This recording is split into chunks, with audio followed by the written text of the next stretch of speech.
sounds as a sailor's fantasy. I mean, hello, just look at the place.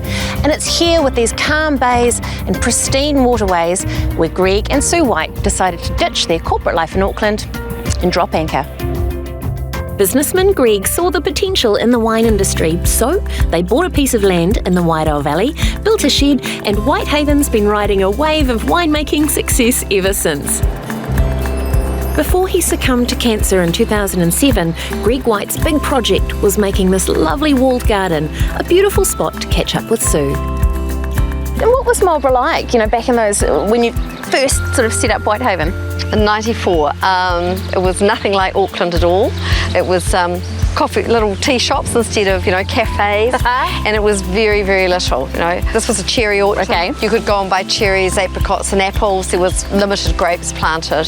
In fact, we were always grateful that we chose to come to Marlborough because back when we first came, Sauvignon Blanc wasn't this great big thing, wonder that it is around the world. So I think we've been really privileged to have ended up in Marlborough and have a region that's driven a grape. You don't get that anywhere else in New Zealand. Hasn't always been easy though, has it? No. When we first came down here in 95 was our first vintage, and it rained and we'd only done 50 tonnes of Riesling. Only 50 tonnes? Yeah. That's like, you could, well... Yeah, the banks were sort of reneging on lending money. No, they weren't. Yeah, that's right. Greg's background came in. He said, we can't do that, you said.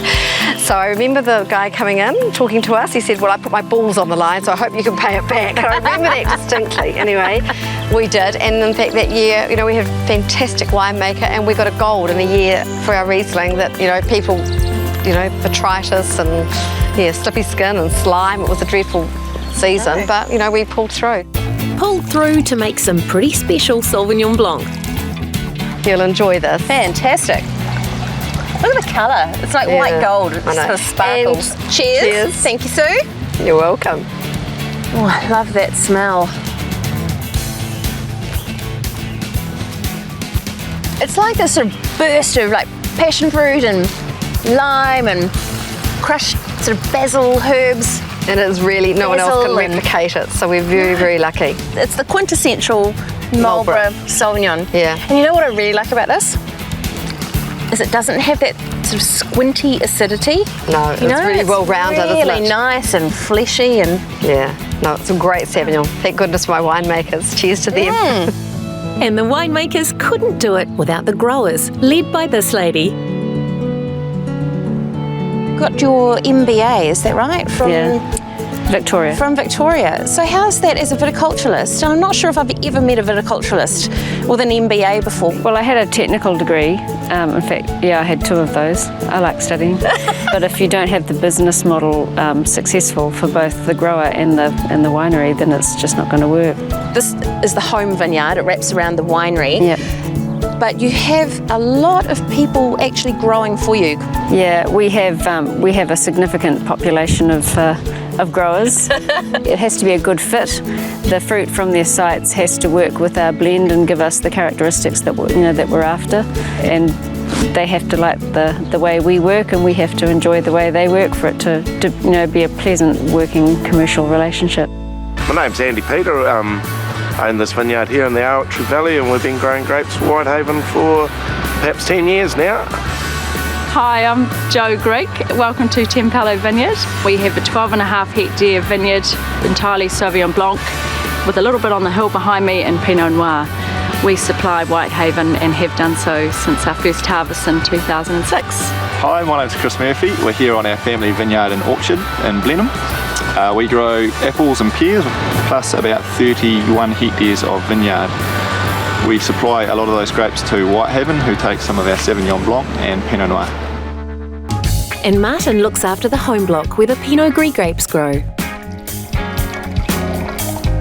I love the way this Pinot Gris smells, Martin. It's kind of like nashi pear and like elderflower and white peach, and there's fantastic sort of minerally notes. Flavour to it. Yeah. Yeah, the beer is quite nice. Flavour to it. Yum. And it's really crisp. And it's really full, but it's not a sweet Pinot Gris, is it? No, it's not completely dry. I think it's got around 7 grams of sugar. I tell you what, it really tastes That's beautiful. nice wine, and isn't it? clean. It is beautiful. I'm intrigued by your accent. Okay. You're not a Kiwi, are you? No, I'm not. No. Where are you from? I'm originally from Czech Republic. And how come you ended up here? What brought you to New Zealand? I come for 3 months holiday and haven't been back yet. In New Zealand, you can do anything you can imagine. I do lots of fishing, diving, spearfishing, pig hunting. What's your favourite kind of fish to catch? My favorite kind of fish, big snapper, gurnard. Snapper? Oh, gurnard. Oh, here's to Pinot Gris and gurnard. Cool. Cheers. Sam Small is charged with taking those parcels of fruit and fashioning them into world-class wines. So what's a good Christchurch boy like you doing in an old apple packing shed in Marlborough making wine? This is where all the action was, I guess. This is from our Greg range of wines. In this range we've got Pinot Noir and Sauvignon Blanc. Rightio. It's named Greg in memory of our founder Greg White. So this Pinot Noir is from 300 to 400 different barrels. We select out 10. 10 barrels from 300 or 400. 10 barrels. Wow, so they'd have to be pretty special. They are. Tell you what, I'm really struggling to take this glass away from my nose because it smells so good. Yeah. No, it's we're really happy with this wine. It actually comes from a single vineyard up the Brancott Valley, grown with organic principles. Right. It sees a lot of new oak as opposed to our white label Pinot Noir. We want the oak to caress the wine. Oh, I like that. So obviously we get the typical plum, cherry notes from the fruit, but we also, what we're looking at is just to get different layers of the gaminess. Definitely gamey. The oak char, a little bit of smokiness from the oak, but we just want it to be integrated. Thanks. Well done. I think we need you back in Canterbury though. White Haven regularly win top awards at wine shows both here and overseas, and a big part of their winning formula is family and their team. In preparation for the annual get-together for all the growers, I'm on Team Kitchen with Sue and her daughter Sam. Hopefully there might be a bit of singing and dancing at the outside of the tent. Probably only by Andy Peters though.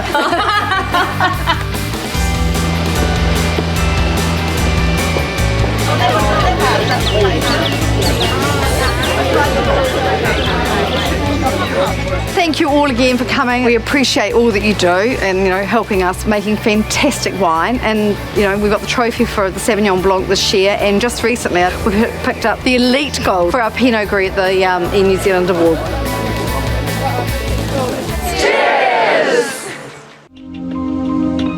The Nautilus shell is an example of scientific perfection occurring in nature, and in the case of Nautilus wines, it's the perfect symbol for what they strive for. Starting, of course, with some Pinot Noir grown for the Nautilus cuvée each year.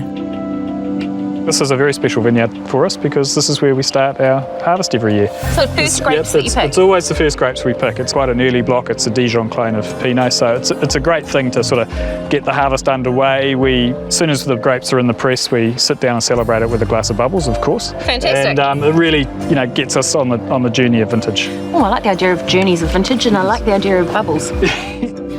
Katy is not only Master of Marketing here, she's also studying for her Master of Wine, something else worth celebrating. So how would you describe the appearance of this wine? Oh, I would describe it as a very pale straw colour with a fine streaming bead and a very fine mousse. So, very good, you passed your first exam. A Nautilus cuvée is unusual too because it's predominantly Pinot Noir. 3/4 Pinot Noir, whereas a lot of New Zealand methods have got more Chardonnay in them.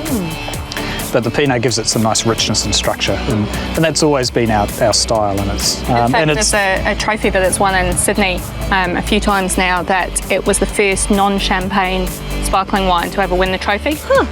What would you eat with this? What would be your ideal sort of food match? Wow. Yeah, just something we rustled up earlier. So we've got a couple of food matches here. We've got some anchovy and pesto palmiers with some parmesan, and we've got some salmon roulade with some dill in it.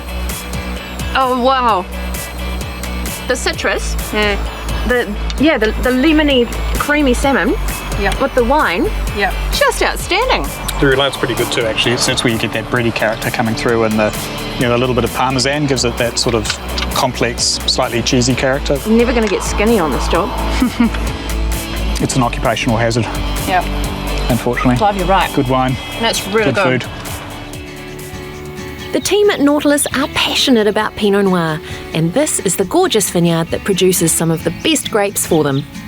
So welcome Yvonne to Clay Hills, our little jewel in the crown. It's amazing. Yeah, and this little block is a bit different. It's east-west, which is a strange orientation in lots of viticulturist mind.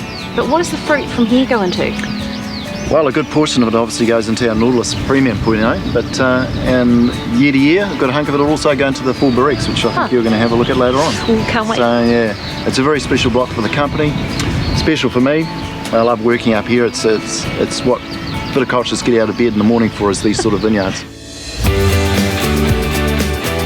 They've built this winery specifically for Pinot Noir, and today Clive, Brett and Mike are searching for something very special, the barrels which will go into their 4 barriques Pinot Noir. A barrique is another name for a barrel. That's a barrel, that's a barrique. And we're looking for 4 of them. It's a simple concept, really. So what are you actually looking for this 4 barriques? Well, the Nautilus Pinot is quite a seductive, elegant style, so we're looking for components that have got a bit more structure, a bit more savoury, a bit more robust, a bit bigger. This one, just having a little sniff, it's got some really kind of smoky, savoury, kind of really earthy notes in there. Yep. Do you think this one might make it? Yeah, I reckon that's well worth consideration. This is so exciting. It is. I feel like I'm part of a secret, privileged club. So 11062. 11062, lock it in, Clive. Locked and loaded. So we've narrowed it down to 12 barrels. Now we need to narrow it down to 4 for the final blend. Don't be afraid of a wine that's quite assertive and ballsy and got a lot of... I've never been afraid of anything assertive and ballsy, Clive. Well, excellent. You pass me the measuring cylinder and we'll put a little blend together. There we go, that's yours. We're going to do equal amounts of each. Equal amounts of each. Oh, this is fantastic. My maths is right, it should have up to 40 mils. This reminds me of like 5th form science. Yeah, that's right. Right, now, let's call that blend A. Okay, we want to make a blend B as well? Yep. So different. Yes, it's amazing, isn't it? Really floral, really fragrant. There's this kind of red rose and spice, and it's got a little bit more structure too, I think. It's the tannins are a bit broader across the palate. But again, it's going to be 3 years before this is released, so I think that could work really well. I want to see B in a bottle in a few years' time. Yep. Food and wine matching really is a big deal here, so Katy's organised a 4 barriques food match, which I can't wait for. But first, we're starting with a little Marlborough staple, Sauvignon Blanc. Fresh local Marlborough asparagus and a goat cheese tart, and then a rocket salad on the top with some citrus dressing. Here you go, you better grab yourself a piece. Perfect match for the smell it from here, it looks amazing. I'm just going to smell the two together. Excellent, let's try a little bit of this 4 barriques. Absolutely. Duck and Pinot, eh? Can't go wrong. Good. Yep, that's a wow. You've just got this perfect balance of the sweet and the more earthy characters, which, it's just perfect. Pinot is the perfect wine to match with food. I'm getting quite excited. Yes, Mike, absolutely. Cheers. Duck and Pinot. No, you're not going to do that. No. Cheers. Cheers. What if it goes all down the front? Perfect TV. See, that brings out a whole new dimension, doesn't it? Salty. Since its debut 30 years ago in Katy, Morton Estate has gone from strength to strength. The original winery building still operates as the barrel hall, cool store and cellar door on the same site. And one of the people who's been with the company for many years is Fiona. The original owner of Morton Estate was Morton Brown. Right. And he came to the Katy area to grow kiwi fruit. Kiwi fruit, okay. But just when he arrived, the bottom fell out of the market. So he switched to growing grapes. And at the same time, he built this amazing building we're standing in at the moment. Everyone right down from the vineyard staff to the winemaking staff, we're all so passionate to produce an outstanding wine. And it's just fantastic to be able to work amongst those sorts of people. So when John Coney bought the company, there were only 2 vineyards, and one of them was in Marlborough. He very quickly added this Awatiri Valley vineyard to the mix, and these days Tom looks after it. All right, I think we should try some of this fantastic Awatiri Sauvignon Blanc. Stone Creek Sauvignon, thank you, Mr. Coney. My pleasure. How did you feel when you first sort of stepped onto this vineyard to think about, you know, buying it? It was the early days of the Awatiri, but we already knew they were making fantastic wine up here. Different from the Wairau Valley, but fantastic wine. Okay. The name of this piece of land is Kuranui, is that right? The staff came up with the name, and I believe it means treasure, and it means moa.